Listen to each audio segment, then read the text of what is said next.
1980년도 1월 달에 교회에 나왔습니다. 믿지 않는 집안에서 신앙생활 하는 것이 쉬운 일은 아니었습니다. 골목에서 주묵질만 하다가 걸렁걸렁하게 지내다가 80년 1월 달 동계 수련회 때 교회에 이렇게 오게 되었던 기억이 있습니다. 그때 저에게 이야기를 걸었던 첫 친구가 김신건이라는 친구였는데 그 친구가 서울에서 지금 목회를 하고 있습니다. 두 번째로 저에게 이야기를 걸었던 친구가 김성렬이라는 친구였는데 그 친구가 교회에 오자마자 자기 집에서 놀자고 하는 거예요.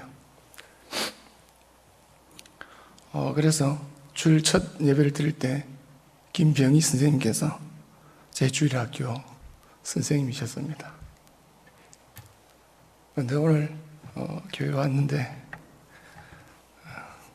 시간이 또 많이 지난 것 같고 또 힘이 많이 빠지신 것 같아서 섭섭하기도 하고 그렇습니다. 아무튼 친구 집에 갔었는데 친구가 놀자고 하는 거예요. 그래서 놀자고 했죠. 근데 노는데 뭐를 가지고 오느냐 하니까 승일이라는 친구가 바둑판을 들고 오는 겁니다. 맨날 이렇게 새총쏘 오고 해양대학 거기서 까기 하는 거 그런 게 즐거운 아이가 갑자기 교회 다니는 친구 집에 가니까 노는 문화가 바둑이라는 겁니다. 바둑을 뜰 줄 알아야 말이죠. 오목도 할 줄 모르고 그래서 알까기는 할 수 있겠는데 바둑을 뜨자니까 그게 저한테는 맞는 문화가 아니었던 겁니다. 그러다가 이 바둑은 안 되니까 그럼 못 놀겠다 했는데 이제 친구가 음악을 듣자고 하는 거예요. 그래서 음악을 듣는데 집사님들에게 있었던 게 아주 큰 전축이 있었습니다. 근데 거기서 LP판을 올려서 음악을 듣는데 베토벤 교향곡 5번 운명 1악장이 들리는 겁니다. 저는 방송국에서 한 4, 5천 명이 되는 가수들이 앉아있다고 생각하는 그 당시의 문화였습니다. 여러분 이거 웃어야 되는 일인데 1980년대까지 저는 방송국에 누가 노래를 부탁하면 그 사람이 바로 노래를 부르잖아요. 그래서 노래를 부르는 줄 알았습니다. 음반으로 노래를 들어주는 세대가 아니고 가수가 앉아있다가 일본 가수 부르면 일본 가수가 나와서 노래 불러주는 그런 건 줄 알았습니다. 그런 문화에 살고 있던 아이가 플라스틱 동그란 걸 이렇게 올리니까 음악을 이렇게 듣게 되었죠. 근데 그게 베토벤의 운명이 아니고 바로 저의 운명이었던 것이었습니다. 근데 세 번째 또 놀랬던 것은 그 친구에게 어열이라고 하는 2살 어린 남동생이 있었습니다. 그런데 이제 그다음부터는 나이는 잘 모르겠습니다. 현숙이라는 여자애가 있었고 경렬이라고 하는 또 사내애가 있었습니다. 근데 그 두 아이는 좀 우리 같은 기수 3년 안에 들어오지 않았기 때문에 그렇게 이제 관심 있게 보지를 않지 않습니까? 근데 중3 때 교회를 갔는데 이제 학교는 중학교 2학년 겨울 방학이지만 교회는 1월 달 되면 학년을 올리지 않습니까? 그래 이제 그 친구 집에 갔는데 그 친구가 동생이 이제 어열이였죠. 그 당시에 생각하면 이제 방으로 들어오니까 나가 그러더는 거예요. 형이 그 친구가 성렬이가 친구니까 친구가 동생 보고 나가 그러는데 동생이 일어서서 그냥 나가는 거예요. 그래서 나는 우리 집안에는 형이 뭔데 네가 뭔데 이런 시대인데 그 형이 나가 그러니까 동생이 아무런 뭐 이렇게 대꾸도 없이 나가는 거예요. 그래, 야 친구야, 동생한테 왜 그러냐 그러니까 니하고 내하고 있으니까 동생이 들어오면 안 된다고. 그런 문화가 저에게 있어서는 세계에서 가장 멋진 클래식이었습니다. 가장 멋진 문화였고 그게 가장 고상한 문화였습니다. 교회에 오니까 바둑을 갖고 노는 교회. 중학교 3학년짜리 친구가 말입니다. 음악을 듣는데 가요가 아닌 정말로 베토벤을 듣는 그런 집의 문화. 동생 보고 나가라 그러는데 대항하는 시대에 살고 있던 저희 집에서는 그런 문화가 저에게는 너무나도 낯설었습니다. 그때 이후로 교회를 출석하면서 감사한 것은 교회는 뭔가 있구나. 영단어 하나 할 줄 모르는 제가 그냥 교회에 이끌려서 신앙생활을 시작하게 되었고,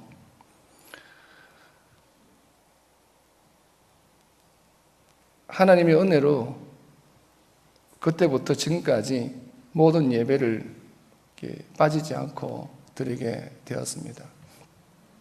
첫 번째 맞았던 교육자님은 이종범, 이 종자 범자 이름을 가지고 계신 이종범 전도사님이셨습니다. 얼마 후에 강도사님이 되셨는데 그분이 하신 말씀이 한마디가 있었습니다. 절대 교회 예배를 빠지지 말 것. 그런데 우리 조금 지나니까 김준태 전도사님이 또 고등부 교육자로 오셨습니다. 그때도 하시는 말씀이 주일을 또 모든 예배를 빠지지 말라고 그러는데, 출석 이후로 지금까지 물론 교육자가 되기 전까지 하나님의 은혜로 모든 예배를 다 드렸던 그것이 하나님의 은혜였다고 생각을 합니다. 신앙은 잘 모르지만 김경영 목사님께서 계셨을 때 제가 학생회 때 은혜를 받은 것은 요한복음 강의를 성경 공부로 했습니다. 또 로마서를 성경 공부를 했는데 오기 선배는 어려웠지만 그 선배가 신학교를 다녔는데도 불구하고 그 교재를 제가 수요일마다 나와서 빠지지 않고 21장의 모든 교재를 제가 다 모았습니다. 근데 그걸 선물하고 말았죠. 선물하고 주고 나니까 세상에서 가장 아까운 것 중에 하나가 뭐냐면 그 요한복음 강의를 그 선배에게 이렇게 준 겁니다. 근데 그 선배님이 또 김현열 목사님이십니다. 어떤 분들을 이야기하면 여러분들께서 마음이 맞은 목사님일 수도 있고, 어떤 목사님은 마음이 맞지 않기 때문에, 또 제가 하는 이야기들이 어쩌면 그 목사님하고는 내가 안 맞았기 때문에 별 은혜가 되지 않을 수도 있겠지만, 저 학생 때 저에게 학습을 주신 분이 이성건 목사님이셨고 저에게 세례를 주신 분이 김경력 목사님이셨습니다. 하여 저는 이 두 분들을 잊을 수도 없지만, 이성건 목사님은 아시겠지만 아무리 교회 물건을 부수고 벨나게 놀더라도 교회에서 놀아라는 그 말씀은 제 가슴에 지금도 있습니다. 그분의 한 말씀, 이종범 전사님이 그러셨고 김준태 전사님이 그러셨으며 이성건 목사님께서 교회를 떠나지 말고 교회에서 놀 것, 그래서 교회에서 열심히 놀았습니다. 믿지 않는 집안에서 신앙생활을 하다 보니까 한동송이라는 친구가 있었는데, 친구가 황금색 성경책을 들고 다니는 것이 그렇게 부러웠습니다. 이런 거 말입니다. 저는 점심을 한 달 가까이 굶어야지 그 책을 살 수 있었습니다. 그런데 동성이는 김경종 장로님께서 찬송가하고 성경책을 연마다 주는 것 같은 느낌이 있었습니다. 그래서 이 찬송가도 금색이고 성경책도 금색인데 학생 때 그것이 그렇게 부러울 수가 없었습니다. 그래서 저는 그렇게 생각했습니다. 교회에서 가장 선택받은 친구는 동성이구나. 그런 생각을 했습니다. 그래서 동성이가 들고 있는 성경이 부러워서 살 수도 없고, 이렇게 훔칠 수도 없으니 어떻게 해야 되겠습니까? 그래서 굶다가 모은 돈을 가지고 성경을 샀는데 그게 빨간색 표시가 되어 있는 성경이었습니다. 그래서 그 성경을 지금도 이렇게 책상에다가 가장 아름답게 보관하고 있습니다. 오늘 찬양을 들으면서 저희 학생 때 찬양대는 여기에 있었습니다. 그때는 찬양대가 김준태 전사님께서 지휘를 하셨는데 안 보이시는 분이 귀가 따갑다 하시겠는데 그때 찬양은 굉장히 지금 생각하면 거칠었고 투박했습니다. 세련되지도 못하고 그냥 겨우 자리만 였는 것처럼 그런 느낌이 분명히 있습니다. 그런데 오늘 들으니까 무슨 관현악 팀을 불러서 찬양하는 것 같은 그런 느낌이 너무너무 강한 거죠. 아무튼 추억이 너무 많기는 하지만 제가 떠난 지가 오늘로 만 30년째입니다. 88년도 4월 24일 날 민구 형이라는 분과 청년회에서 생일 축하를 해줬는데 제가 바로 그날 88년 4월 24일이 제 생일이었습니다. 주일이었고 그런데 선배들은 축하를 해주는데 선물을 받고 내가 이 교회를 떠나야 되겠다고 그렇게 폭탄 선언을 하고 도망치듯 나왔습니다. 그래서 감천로 교회로 가게 되었고 거기서 하나님의 부름을 따라서 이미 중학교 3학년 때 교회를 나오면서 하나님의 그때는 몰랐지만 중3 1년 동안 저희를 부르신 하나님의 소명이 저는 목사였습니다. 그래서 감천로 교회에서 첫 사역을 시작하고 지금까지 거의 29년 동안 달려오고 있습니다. 그때는 새벽을 깨우는 성도님들이 계셨습니다. 사남중대 헌신 예배를 준비하면서 찬송과 기도는 씨앗입니다라는 제목을 가져온 것은 용서하십시오. 잘 되십시오 해드려야 되는데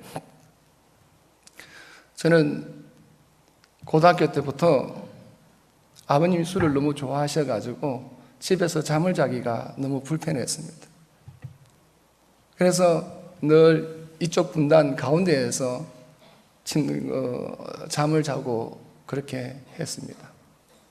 고등학교 3년 동안 철학 생활을 하고 휴가를 나와도 교회 생활에 새벽을 지켰었습니다.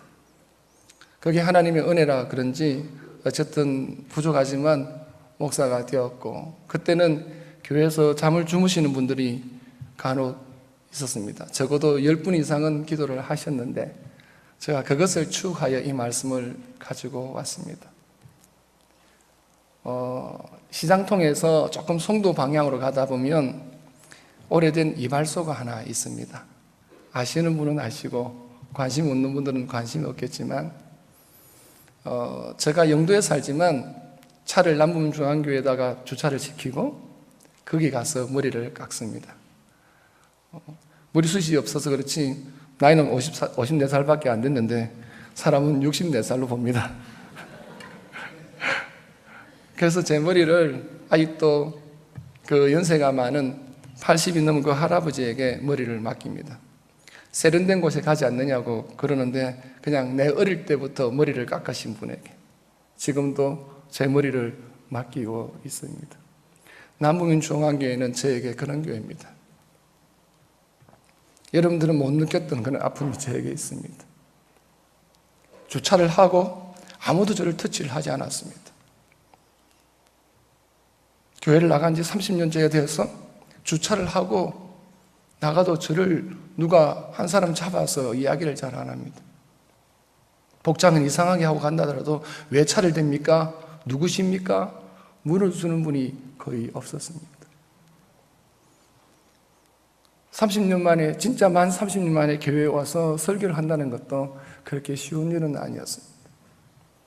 신앙생활 한다고 지금은 세상에 없지만 형이 저를 죽이겠다고 팬티 차림으로 새벽에 저희 교회에 칼을 들고 왔을 정도로 그런 신앙생활을 했습니다.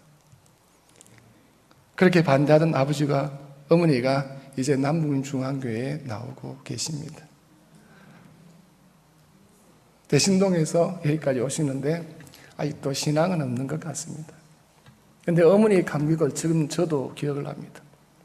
어머니가 아범마 내 TV에 나왔다는 겁니다. 그래서 어머니가 무슨 TV에 나왔습니까? KBS도 아니고 MBC도 아니고 SBS도 아니고 저희 어머니가 저와 똑같은 말을 하시는 겁니다. 지금 생각하면 아범마 내 TV에 나왔다고. 여러분 혹시 TV에 나오신 분 손 한번 들어보시겠습니까?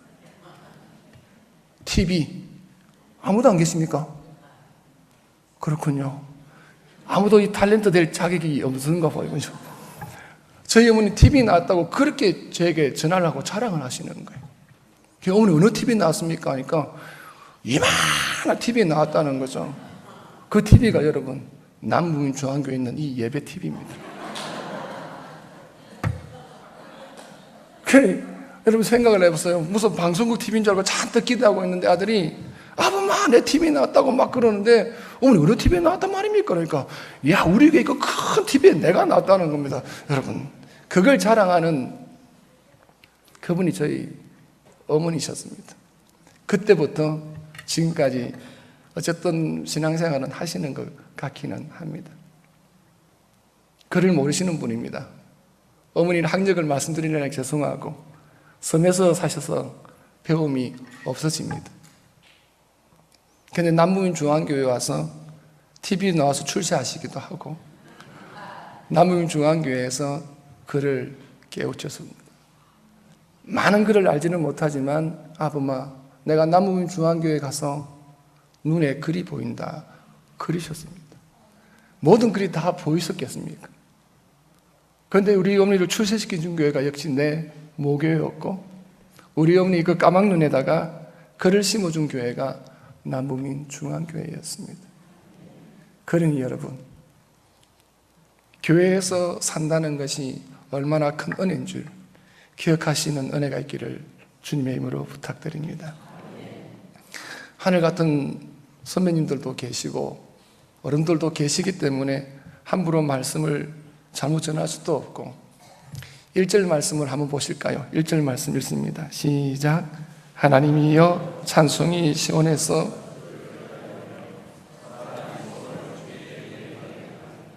아멘. 여러분 하나님은 어디나 임재하십니까?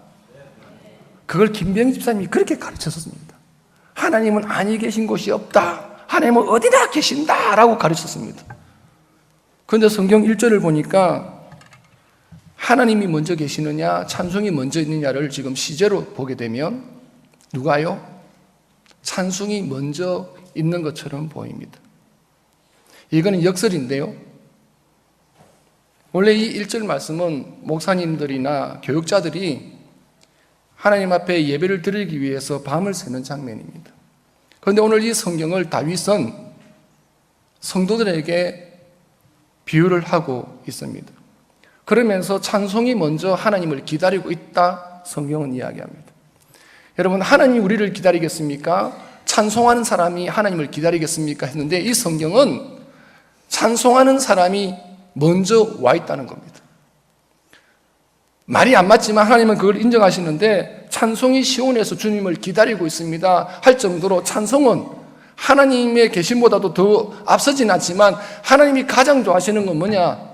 예배 시간은 7시지만 그 전에 와서 기도하고 있는 그 모습이 하나님은 굉장히 아름답고 귀하게 보시는 줄을 믿으시기를 바랍니다. 여러분 박은주라고 하는 사람을 아십니까? 모르십니까? 모를 수밖에 없습니다. 박은주는 누구냐면 저희 53사단 사단교회에 있는 교회 권사님이십니다. 그래 아무도 모르시겠죠?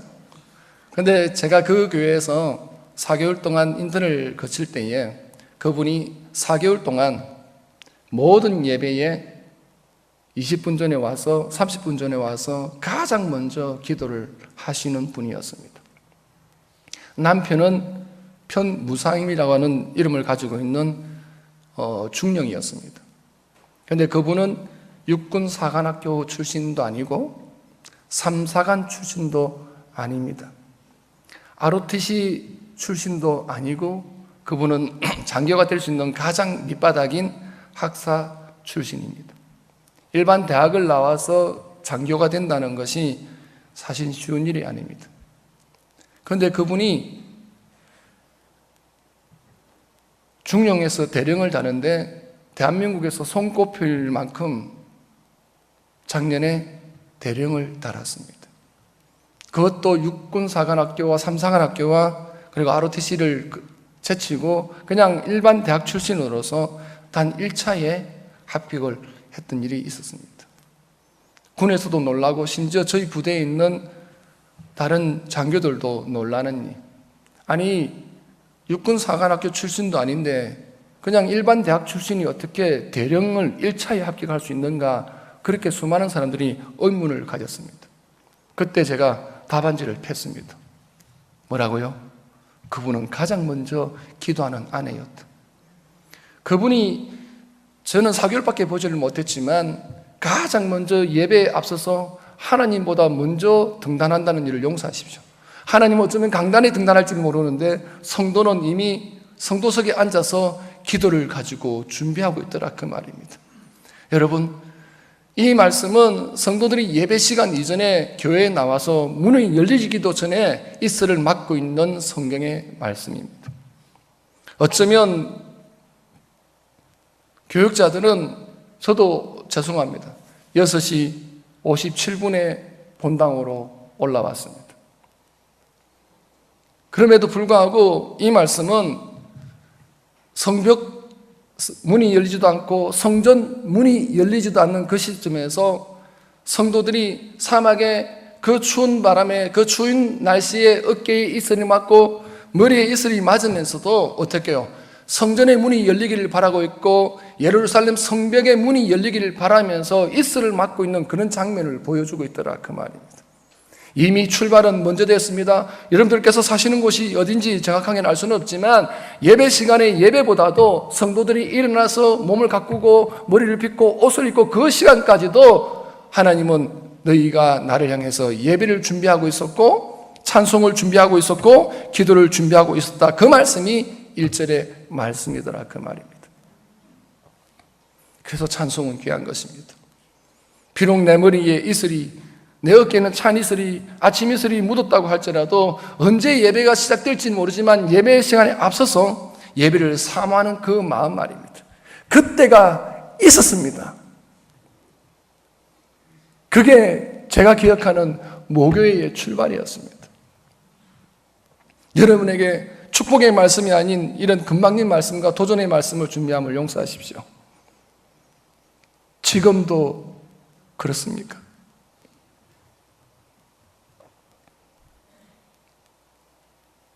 지금도 여러분들께서 아직도 기도는 필요한 줄로 아십니까? 이제는 이름도 기억이 안 납니다.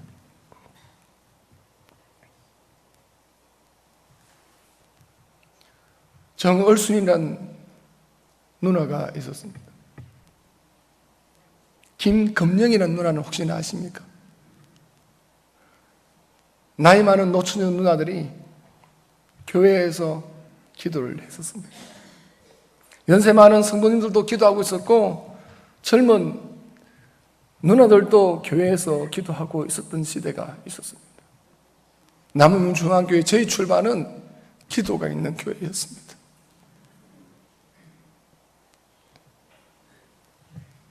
머리를 깎고 화장실에서 일을 보고 본당으로 올라오지만 여러분, 기도가 많이 없습니다.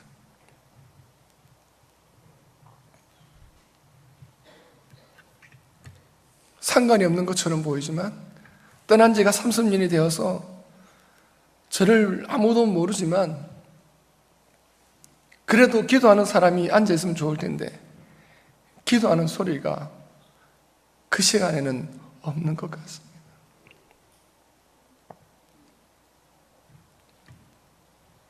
믿지 않는 집에서 신앙생활 해봐야 또 열심히 얼마나 했겠습니까? 80년대는 성렬이나 동송이나 호진이가 그렇게 부러웠습니다. 믿는 집의 친구였고요. 맨 앞에 앉아있는 임성빈이가 그렇게 부러웠습니다. 왜냐하면 돌아가신 임 장로님의 막내 아들이거든요. 남음중앙교회에서 가장 사랑하고 아꼈던 후배였습니다.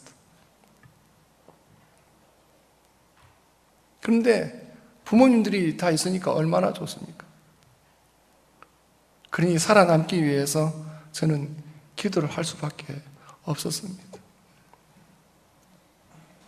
인문계와 실업계의 시간이 굉장히 그 시절에는 나누어져 있었습니다. 반에서 25동쯤 돼야지 63명에서 인문계 갈 수 있고 그 다음부터는 실업계였습니다. 그러니 저는 당연히 63명 중에서 61등을 했으니까 실업계였습니다. 그리고 제가 갈 수 있는 고등학교는 없었습니다. 근데 그 교회는 좋았습니다. 중학교 2학년 제 학교 동수를 보니까 610등이었습니다. 성렬이를 만나고 친구들을 만나면서 중학교 3년 1년 동안 공부를 마쳤을 때 제 학교 등수는 250등이었습니다. 그러니까 송도상고를 갈 수밖에 없었습니다. 여기 송도상고가 제 학교로는 모교입니다. 그 등수를 가지고 고등학교를 갔는데 그 밑에 학교는 없다는 거예요. 제 실력을 가지고서. 그래서 송도상고가 제 모교입니다. 입학 등수가 전교 56등이었습니다. 그러니 학교가 공부하는 학교는 아니었겠죠.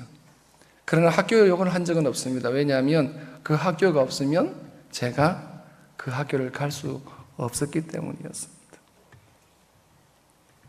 장애를 앓고 있는 팔촌이 옆에 살았습니다. 3년 동안 가방을 들어줬습니다. 근데 이모부는 제가 머리 나쁜 건 생각하지도 않고 소아마비를 앓고 있는 아들 때문에 제가 그 학교를 갔다라고 생각을 하십니다. 그분이 부산 태권도 협회 회장을 했던 그런 분이기도 하십니다. 진짜 저는 머리가 나빴습니다. 그런데 남부민 중앙교회에 왔어야 머리가 좋아지기를 시작했습니다. 성렬이 때문에 책을 볼 수밖에 없었습니다. 그런데 한글밖에 읽을 줄 모르니까 그때부터 문학을 읽기를 시작하고 그냥 한글로 되어 있는 책을 읽기를 시작해서 여기까지 왔습니다. 좋은 학교는 다니보지는 못했습니다. 그냥 일반 신학교, 부산 신학교라고 하는 국가에서 인정하지 않는 신학교를 나왔고 부산에 있는 그냥 작은 대학교 공부를 하고 서울에서 합격을 했다고 오라 그러는데 가정 때문에 그냥 부산에 있는 대학원을 공부하게 되었습니다. 그게 남부민 중앙교회가 저에게 준 하나님의 은혜였습니다. 제 출발은 지적으로 너무 부족하고 어려웠습니다만 하나님께서 보내주신 성렬이라는 친구를 통해서 제 신앙은 급속하게 성장을 했고 고등학교 2학년 때는 이 큰 교회의 학생회 회장을 맡았었습니다.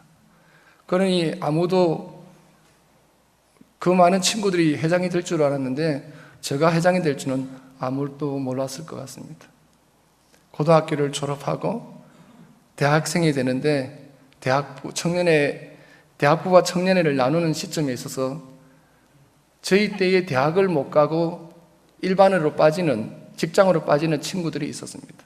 그 친구들이 안타까워서 교회에서 제2청년회를 만들게 되었습니다. 그래서 제2청년회 1호가 저희 때 기수였습니다. 그래서 대학을 못 갔지만 직장을 다닌다고 해서 주로 이제 상고나 여상을 다니는 친구들이, 공고를 다니는 친구들이 이 청년회를 조직하게 되고 저는 이 청년회에 가겠다고 때를 서고 이 청년회에 갔는데 공부를 가르쳐준 성렬이 때문에 일반 전문대학을 갈 수가 있었다 생각을 합니다. 그리고서 대학을 다니긴 했지만 산재대학이 아니라서 그냥 청년회가 좋아서 어쨌든 그렇게 생활을 하다가 군대 갔다 와서 바로 사역의 길로 들어간 것 같습니다. 귀하신 성도 여러분, 모르시는 분이 분명히 훨씬 더 많으시겠지만 교회에서 부름받고 난 다음부터는 아무튼 열심히 하려고 노력을 했고 말씀대로 살려고 노력은 했습니다. 이제 하나님의 말씀 조금만 더 보고 말씀을 마치겠습니다. 한 번 더 1절을 보십시다. 시작. 하나님이여 찬송이 시온에서 주를 기다려오며 사람이 소원을 주께 이행하리이다. 아멘. 찬송을 가지고 10분을 먼저 오든 20분을 가지고 먼저 오든 하나님이 부담을 받는 사람이 누구냐? 예배 시간이 7시든 예배 시간이 11시든 간에 그 전에 와서 하나님 앞에 엎드리는 사람이야말로 하나님이 눈에 보실 때 가장 눈에 띄는 분임을 믿으시기를 바랍니다. 저는 저 제일 뒤에 계시는 분이 시선에도 들어오지도 않습니다. 누가 누군지를 모르겠어요. 교회를 떠날 때는 저렇게까지는 안 갔었거든요, 사실은. 그런데 숫자가 적으면 적을수록 하나님이 눈이 멀지는 않으시지만 하나님이 보실 때 얼마나 좋겠느냐 그 말입니다. 여러분 7시에 예배다고 할지라도 그보다 조금만 더 일찍 하나님의 눈에 띄는 은혜가 있기를 바랍니다. 다시 한 번 더 남부민 중앙교회라고 한 그 이름이 뭐냐 할 때에 증거들로 기도가 있고 찬송이 있는 그런 교회를 회복하는 은혜가 있기를 바랍니다. 목에 뭘 바라는 게 있겠습니까? 그럼에도 가장 큰 걸 부탁하니 죄송합니다만 남부민 중앙교회 그러면 그래도 제 학생 때는 그랬습니다. 장로님이 가장 좋은 부산에 있는 가장 좋은 교회일 때는 진짜 남부민 중앙교회였습니다. 키 작은 그 김원구 장로님께서 몸도 불편하셨지만 그분이 날 우리에게 가르치는 게 있었습니다. 야, 피가 뭐냐? 떡이 뭐냐? 포도주가 뭐냐? 그러면서 세례받을 때마다 학습받을 때마다 그분이 그랬습니다. 야, 저는 문답에 있는 대로 떡입니다. 살입니다. 피입니다. 이랬는데 장로님은 틀렸다는 겁니다. 장로님 답안지는 이렇습니다. 그런데 그 김홍규 장로님이 저에게 뭐라고 가르치는 줄 아십니까? 야, 포도주는 그냥 포도주가 아니야. 그냥 살이 아니야. 주님께서 나를 위해서 너를 위해서 흘리신 피라고 가르치신 교회가 이 교회였고 김홍구 장로님이셨습니다. 그래서 그게 지금도 제 머리에 있습니다. 지금도 제가 그것을 가지고 학생들에게 청년들에게 가르칩니다. 포도주는 뭐냐? 그냥 예수님의 피가 아니라 나를 위해서 흘리신 그 보배로운 피다 그 말입니다. 그걸 가르치는 분이 교회 장로님들의 수준이었습니다.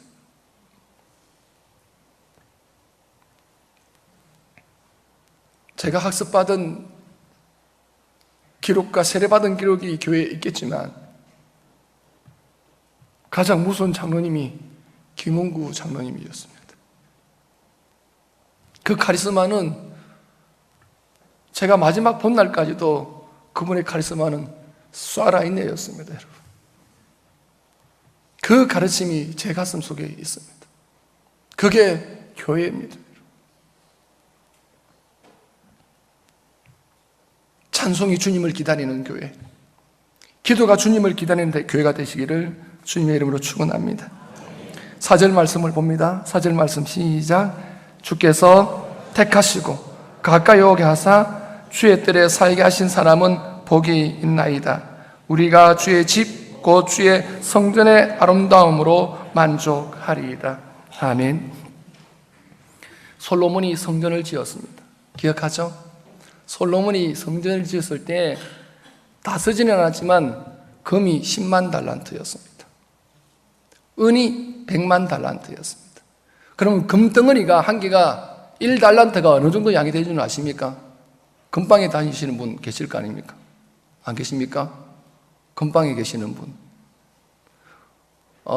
한 달란트가 제 머리통만 합니다, 여러분. 이게 한 달란트입니다. 제가 머리가 좀 큽니까? 근데 좀 이거보다 더 작겠죠. 저희 어머니가 여기서 한 500m 되는 데 살고 계셨습니다.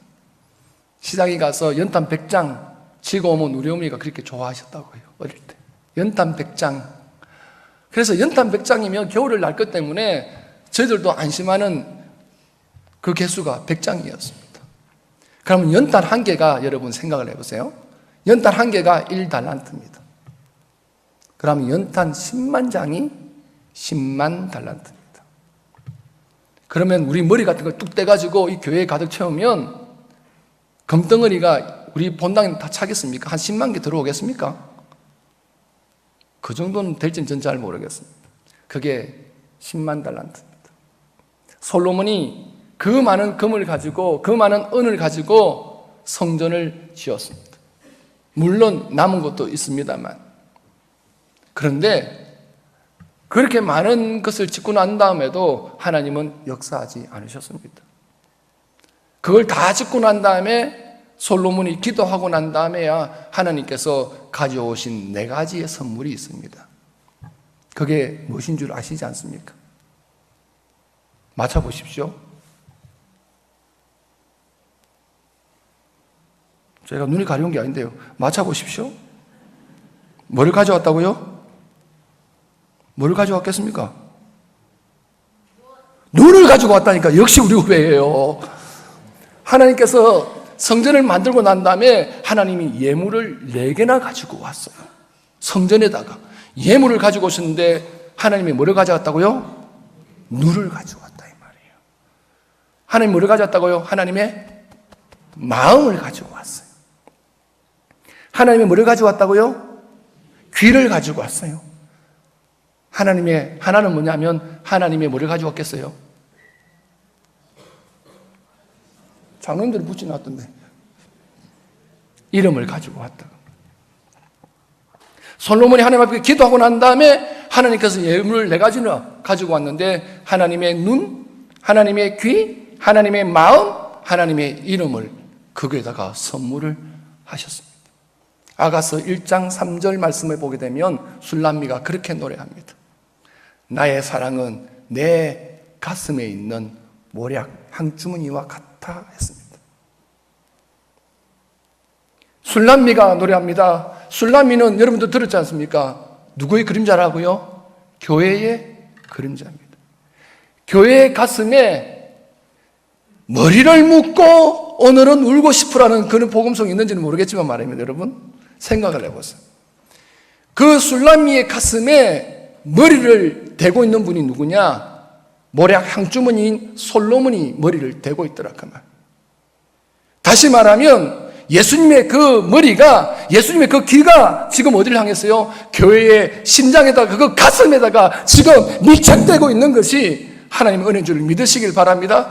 여러분 적어도 여성의 가슴이 뭔 줄 아시지 않습니까? 교회의 가슴이 뭔 줄 아시지 않습니까? 그런데 주님께서 오실 때 그 귀를, 당신의 머리를 어디에 대느냐 하면 교회의 심장에다가 그의 머리를 묻습니다. 여러분 그 속에서 여러분 두근두근 소리만 나겠습니까? 사랑하는 소리, 그 가슴의 소리, 뜨거움의 소리, 기쁨의 소리뿐만 아니라 그 가슴에 응어리도 들리지 않겠느냐 그 말입니다. 주님께서 솔로몬이 되셔서 솔로몬으로 그분이 그림자로 예표로 오셨지만 주님께서 술람미 여성의 그 술람미의 그 가슴에 머리를 묻고 오늘 이 술람미의 가슴에서 들리는 소리를 듣고 싶으신 분이 우리 주님이신 줄을 믿으시길 바랍니다. 저는 그 말씀을 보고 정말로 놀랐습니다. 여러분의 가슴에, 우리 모든 성도들의 가슴에 주님이 머리를 묻는다는 사실을 기억하시길 바랍니다. 우리의 찬송에, 우리의 기도에 적어도 당신의 머리를 묻으시면서 이 사람의 머리에서, 이 사람의 가슴에서 어떤 소리가 들릴까를 관심 있어 하시는 분이 우리 주님이신 줄을 믿으시기를 바랍니다. 여러분 청진기가 몸에 붙으면 이 사람이 어디가 아프겠다고 우리가 알지 않습니까? 의사 선생님들이 똑똑하잖아요. 그런데 우리 예수님도 마찬가지로 암흑의 장로님들의, 암흑의 권사님들의, 암흑의 성도들의, 우리 학생들의 그 기도, 가슴에서 울려 퍼지는 그 감사뿐만 아니라 가슴에서 울려 퍼지는 그 기도 제목들에도 하나님은 귀를 기울이시는 줄을 믿으시길 바랍니다. 찬송은 그런 것입니다. 기도는 그런 것입니다. 주님이 그 심장의 소리를 듣고 싶어서 머리를 대시는 것이 뭐냐? 바로 찬송이요 기도인 줄을 믿으시기를 바랍니다. 남부문 중앙교회는 그런 교회 또 교회로 기억에 있습니다. 창세기 2장 7절 말씀에 하나님께서 사람을 손으로 빚으셨다고 되어 있습니다. 여러분 목욕하시면서 그냥 내 몸에 좋아 이런 것만 하지 마시고 내 몸에서 여러분 지문 찾기를 좀 하십시오. 과연 내 몸에는 지문이 몇 개가 찍혀 있는가라고. 누구의 지문요? 하나님의 지문 말입니다. 저는 그렇게 생각을 합니다. 하나님께서 사람을 빚으셨는데 다르게 표현하면 하나님께서 우리를 얼마나 촘촘하게 빚으셨겠느냐 그 말이. 우리 교회에서 덩치가 제일 큰, 우리 교회는 아니지만 우리 모교회에서 덩치가 제일 큰 사람이 저는 누군지 잘 모르겠습니다. 근데 이부선 집사라고 하십시다. 저 친구가 학생 때도 덩치가 컸지만 지금도 큽니다만, 근데 이부선 집사 덩치가 부럽잖아요. 저렇게 큰 친구를 빚으려면 하나님의 손이 얼마나 많이 가야 되겠어요. 어빠이 대빠이 무척게 거시기하게 많이 가야 될 거 아니겠어요? 여러분 생각을 해보세요. 와, 머리에서부터 막 빚으려면 얼마나 덩치가 크니까 흙을 얼마나 들고 와가지고 빚어야 되겠냐 그 말이에요. 그러니까 저 친구 몸에는요 다 뭐라고요? 하나님의 막 지문이 빡빡 찍혀 있는 거. 여러분 남의 몸이라고 아멘도 안 하십니까? 그렇지 않습니까? 와, 그럴 때마다 부러운 거죠. 야, 하나님의 지문이 저 친구에게 날씬한 분보다는 훨씬 더 여러분 많이 박혀 있을 거 아니에요. 목사님 불만이 있습니다. 저처럼 많은 사람은 하나님의 은혜가 없는겨? 아니, 왜 없겠어요? 여러분, 작은 게 뭐가 더 가요? 손이 가요. 손이 더 가요. 이 작은 게. 그러니까 날씬하면은 뭐 없는 게 아니라, 마르면 뭐가 없는 것이 아니라 하나님께 어떻게 해요? 더 정밀하게 막 이렇게 핀셋으로 작업할 만큼 더 정밀하고 더 귀한 것으로 주시는 줄을 믿으시길 바랍니다. 이건 제 이야기고 성경 이야기잖아요. 연약한 것일수록 하나님은 더 귀한 것으로 입혀주시는 분이심을 믿으십니까? 귀하신 성도 여러분, 덩치가 크든 덩치가 적든 하나님께서 하나님의 지문을 꼭꼭 찍어가지고 우리를 만드셨음을 갈라디아서 6장 17절은 그렇게 말씀하고 있다고요. 이후로는 나를 괴롭게 하지 마십시오.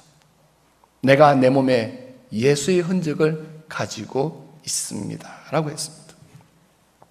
제가 섬겼던 우리 합동청 어느 교회에서 이단이 된 적이 있었습니다. 그런데 얼마 후에 이단이 아니라고 하시긴 하는데, 제가 성도 한 사람이 구원받으려면 얼마나 힘든 일이 있느냐에 대해서 설교를 한 적이 있었습니다. 성도 한 사람이 구원받으려면 성부 하나님의 제가가 있어야 됩니다. 믿으십니까? 성도 한 사람이 성도가 되려면 예수님의 죽으심이 있어야 됩니다. 뭐라고요? 그렇죠? 제가 이러면 여러분들 뭐라고 해야 됩니까? 그렇죠? 아멘 있죠?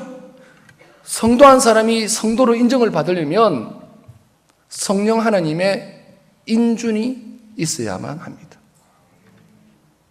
그래서 제발 부탁합니다. 성도를 때리거나 성도를 좀 아프게 하지 말라고. 한 사람이 구원받기 위해서 성부 하나님의 구원하심과 성자 하나님의 그 구속의 완성하심과 성령 하나님의 보존하심이 있어야만이 이 한 명이 성도가 되는 것입니다. 무슨 권세로 누가 어떤 힘을 가지고 사람을 때릴 수 있습니까? 꽃으로도 때리면 안 되는데 그 은혜가 얼마나 무섭습니까? 그랬을 때 설교를 끝나고 내려왔습니다. 근데 춥다고 끝나면 되는데 목사님께서 강단장에 또 올라가시는 겁니다. 그래서 마이크 잡고 이야기합니다. 박장일 목사는 이단이라고.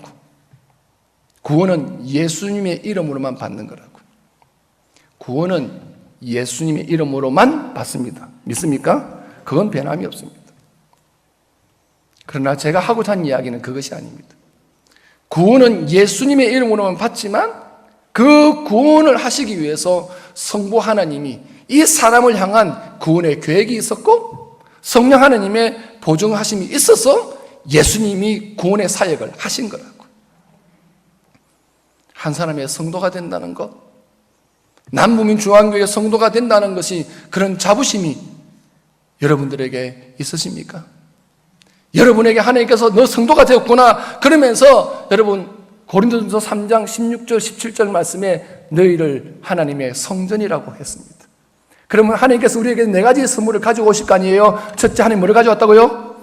눈을 가지고 하나님께서 내가 너를 지켜봐 줄게. 불꽃 같은 눈동자로 내가 너를 사랑해 줄게 하면서 지켜보는 눈을 가지고 왔다 그 말입니다. 하나님께서 뭐를 가져왔다고요? 하나님의 귀를 가지고 오면서 그 사람의 모든 기도 소리를, 울부짖는 소리를 다 듣겠다고 귀를 가지고 오신 거다 그 말입니다.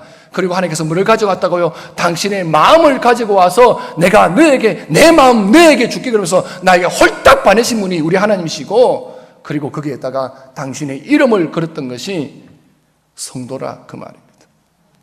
저는 남부민중앙교회에서 그것을 배웠습니다.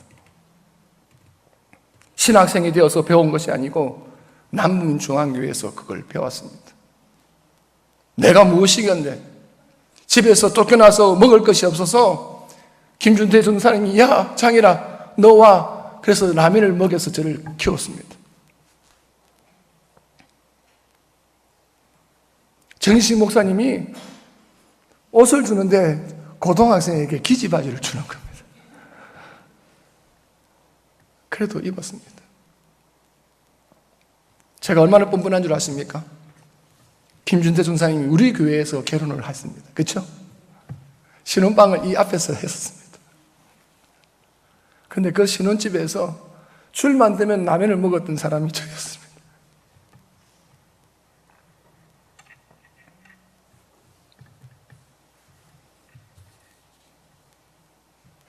버릴 수 있고 모른다 할 수 있는 존재였잖아요. 아버지가 집사님도 아니고 어머니가 집사도 아니. 그런데 늘 따라줬던 후배가 조원재라고 하는 후배도 있었고 임성민이라는 후배도 있었습니다. 제가 성민이가 고등학교를 졸업할 때에 저 친구 집에서 삼겹살을 먹었었습니다. 그때까지 여러분 죄송하지만 저는 고기를 구워서 먹는 것은 처음이었습니다.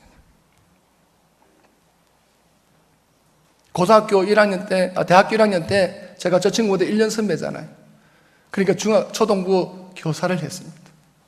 초등부 부장이 김재곤 장로님이셨습니다. 초등부 선생님들에게 동네 산성에서 양고기를 구워주시더라고요. 그게 제가 불로 구워 먹은 첫 번째 고기로 기억합니다. 저에게 고기를 사줬던 것이 교회였고 숯불 구이를 해줬던 것이 교회였습니다.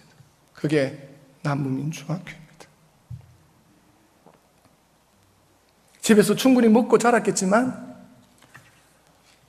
아버지가 퇴근하시기 전에 교회 와서 잠을 자야 됐고 아버지가 출근하시기 전에 새벽기도를 마치고 아침밥 먹고 송도상고로 올라갔어야만 했었습니다.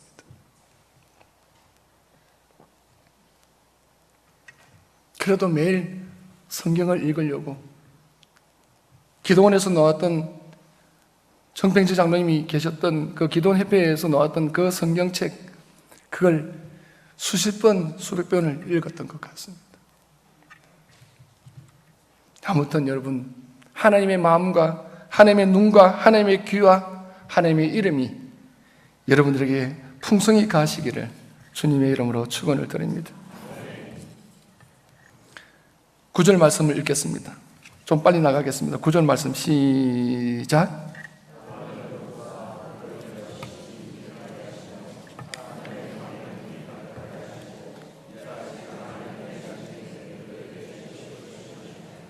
아멘. 복 있는 사람은 성경은 많이 기록하고 있습니다. 그런데 몇 가지만 가르쳐 드리겠습니다. 따라하십시오. 무성한 가지, 샘 곁에 있는 무성한 가지, 담을 넘는 샘 곁에 있는 무성한 가지. 글이 그려졌어요. 글이. 야곱이 이제 임종을 맞이하면서 그의 11번째 아들인 요셉에게 축복하는 내용이 창세기 49장 22절로 26절에 있습니다. 그때 야곱이 11번째 아들인 요셉에게 축복하는데 그의 별명을 지어줬습니다. 뭐라고요? 요셉은 무성한 가지다. 요셉이 얼마나 좋았겠어요. 무성한 가지라니까 나무가 가지가 많으니까 얼마나 많은 열매를 맺겠느냐 그 말입니다. 자녀의 열매도 맺어야 되지만 그 자녀가 건강도 해야 되겠지만 그 자녀가 어떻게 해요? 똑똑해야 되겠지만 그 자녀가 행통해도 될 거 아닙니까? 그러니 여러분 무성한 가지의 축복이 있기를 주님의 이름으로 축원합니다. 우리 남부민중앙교회 모든 성도들이 정말로 무성한 가지가 되어서 그 많은 가지들마다 수많은 열매를 주렁주렁 타는 그런 은혜 말입니다. 무성한 가지 축복 말입니다. 그런데 야곱이 거기다 하나 던집니다. 그게 뭐냐면 샘 곁에 있는 무성한 가지.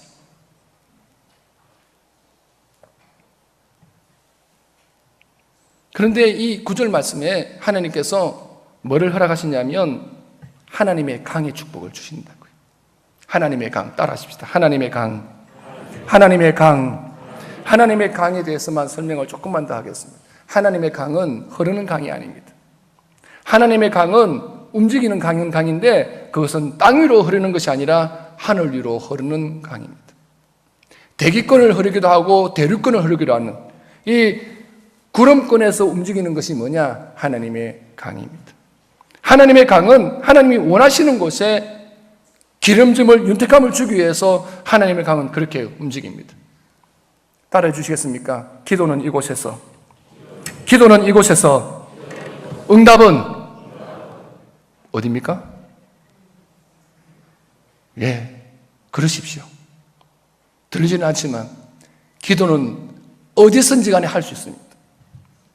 기도는 이곳에서 할 수 있지만 내가 있는 곳이 기도의 장소지만 그러나 응답의 장소는 내가 있는 곳일 수도 있고 내가 없는 곳이 훨씬 더 많습니다. 기도가 응하고 싶은 곳이 어디입니까? 내 큰아들 놈이잖아요. 안 그렇습니까? 내 큰아들, 큰딸 거 아닙니까? 기도는 내가 남문 중앙교회에서 하지만 어떻게 해요? 내가 내 자녀들을 두고 기도하는데 내 자녀가 지금 어디에 있습니까? 지금 이곳에 있으면 더 좋겠지만 서울에 있을 수도 있고 외국에 나갈 수도 있고 그렇지 않습니까? 그렇죠? 기도는 이곳에서 한 번 더 합시다. 기도는 이곳에서, 응답은 소망의 곳으로. 이겁니다. 하나님의 강이라는 것은 무엇입니까? 기도는 어디서 하든지 상관없지만 하나님의 축복은 그 성도의 기도의 방향에서 하나님께서 부어주시는 것이 하나님의 강연인 줄을 믿으시길 바랍니다. 부모는 그렇지 않습니까? 내가 여기에 있지만 부모의 가슴은 늘 마음에 쓰는 것은 뭡니까? 자녀 있는 곳을 향해서 가지 않습니까? 자녀는 아직은 그걸 모르지 않습니까? 부모의 마음이 내게 있는지는 모르고 부모는 부산에 있다든지 부모는 남북 중앙교에 있다든지 그렇게 생각하겠지만 늘 부모의 가슴은 어디요? 자녀들이 있는 곳을, 자식들이 있는 곳을 향해서 다 어떻게 해요? 가 있더라 그 말입니다. 자식이 10명이면 10명 다 가슴을 다 뽑아가지고 그곳에 다 보내놓고 하나님 기도는 이곳에서 하지만 응답은 그곳으로 허락해달라고, 그것이 하나님의 가슴도 그렇더라 그 말입니다. 기도는 이곳에서 하십니까? 그러나 응답도 이곳에 이루어져도 좋겠지만 여러분이 소망하는 그런 장소에 임하시기를 주님의 이름으로 축원합니다. 여러분, 저도 기도가 이곳에서 하지만 응답이 큰 놈에게 있기를 원합니다. 건강하기를 원합니다. 건강한 놈이었습니다. 야구도 하고 어쩌다가 한 번씩 낚시도 다니고 그랬습니다. 그런데 그놈이 이상하게 쓰러져서 일어나지를 못했습니다. 그래서 12년 동안 저 엄마가 아이 뒷바라지를 이렇게 해주고 있습니다. 그래서 늘 12년 동안 기도하는 게 있습니다. 하나님, 큰 녀석이 자리에서 일어날 수 있도록 해달라고. 제가 어디를 가서 하더라도 그런 이야기를 합니다. 기도는 이곳에서, 응답은 어디요? 내가 내 가슴에 있는 그곳으로 가주시길 바라는. 여러분, 남부민 중앙교회 성도 여러분 기도하실 때 여러분의 소망이 이곳에서 시작되지만 이루어지는 것은 귀한 아들들에게, 귀한 딸들에게, 손주와 여러분의 집안과 후손에 임하시기를 주님의 이름으로 축원합니다. 하나님의 강이 그렇게 흘러 넘치는 것 말이에요.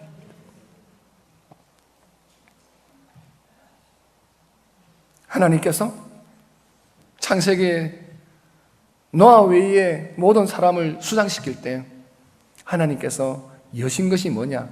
하늘의 큰 창들을 뿐만 아니라 하나님의 물의 근원들을 여셨다 하셨습니다. 그런데 그 근원이 오늘 성경에 보니까 다른 것 말고 13절의 말씀에 그 근원이 뿌려졌다고 이야기하고 있습니다. 13절로 넘어가겠습니다. 13절 있습니다. 시작.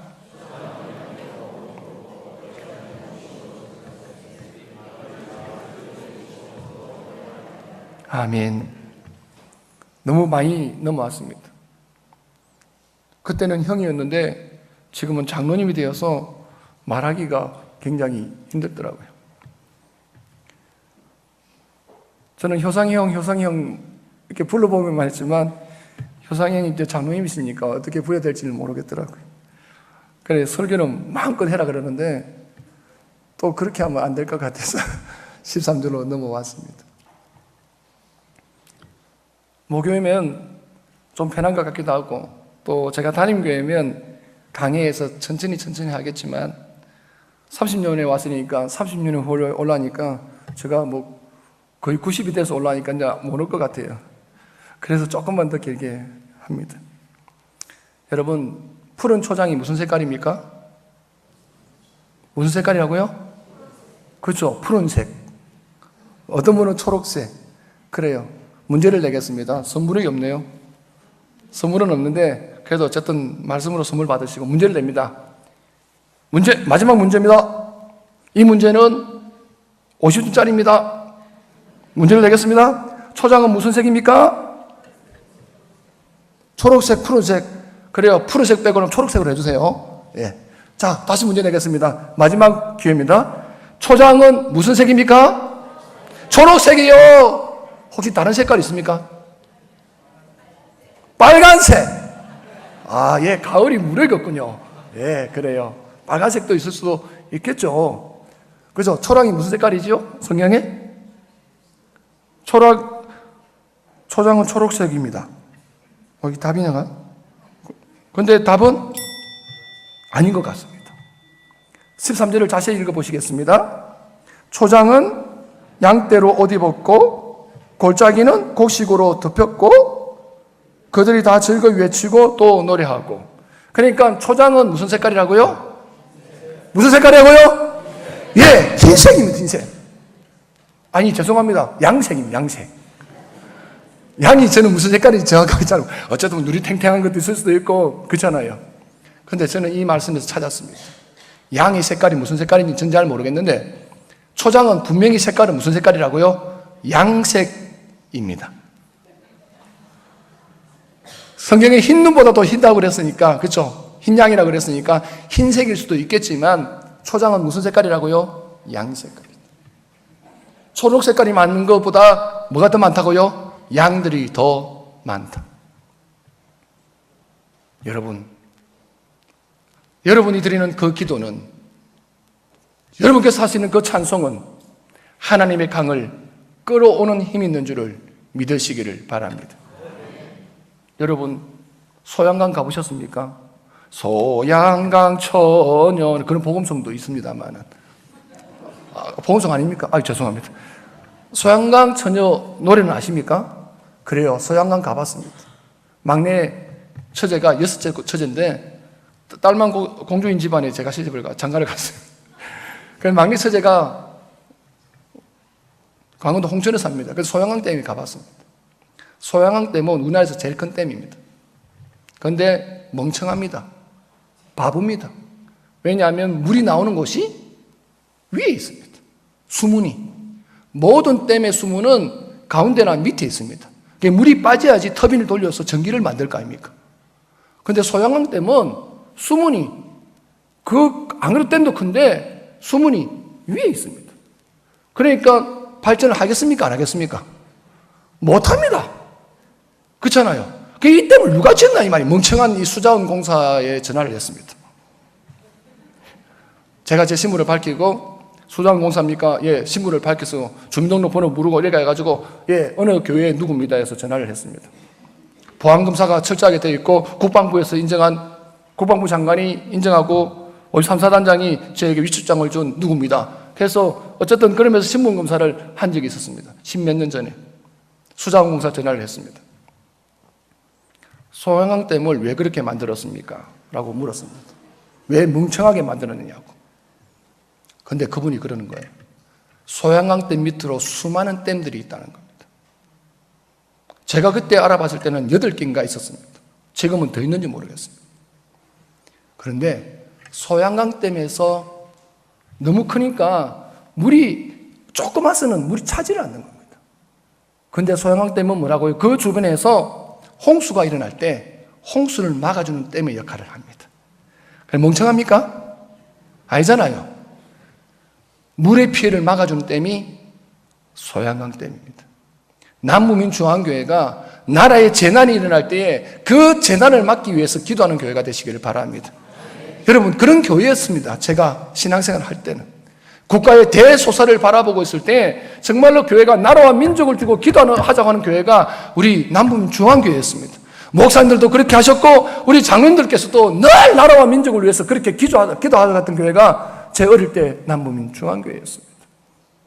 큰일이 있으면 큰일이 있을수록 정말로 놀라운 일이 발생하면 발생할수록 여러분 그 어려움의 홍수를 막아내기 위해서 소양강댐보다 더 큰 댐을 만들어서 기도하는 교회 되시기를 주님의 이름으로 축원합니다.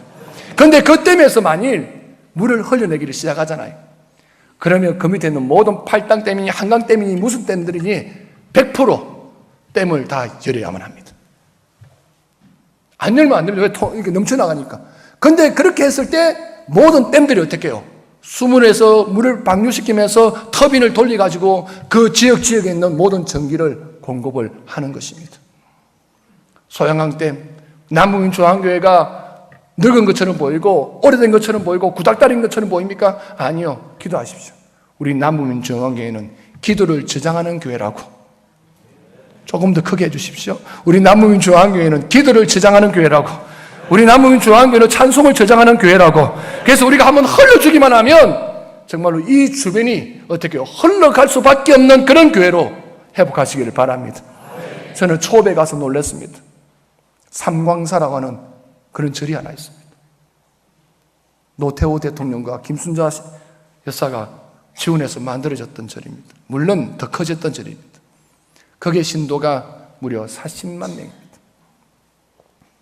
부산에 있는 모든 기독교인이 40만 명이 안 됩니다. 수영로교회가 10,000명이 넘는다고 하더라도 부산에 있는 기독교인이 40만 명 안 됩니다.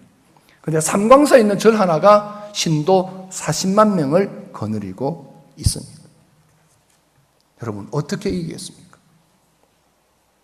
진리로 이기시길 바랍니다. 진실로 이기시길 바랍니다. 그럴 수밖에 방법이 없습니다. 하나님께서 수많은 가지의 축복을 다하시고서 그 요셉에게다가 하나님께서 하나님의 강을 허락하실 때에 그의 모든 초장들까지도 양들로 옷을 입는 은혜가 넘치는 것처럼 사랑하는 성도 여러분들의 모든 가정과 또 집안의 모든 대소사 위에 수많은 가지의 하나님의 강의 은혜가 있기를 소망하고 그것이 아무리 많은 초장이라고 할지라도 그 초장에 양들로 덮이시는 은혜가 있기를 주님의 이름으로 축원합니다.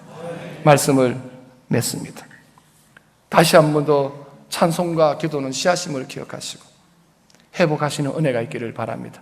특별히 사남존대뿐만 아니라 모든 교회가 기도와 찬송이 있어서 그것을 심어 놓으면 반드시 열매를 맺을 줄을 기억하고 그 가지에서 수많은 열매를 수확하는 저와 여러분 되시기를 주님의 이름으로 축원합니다.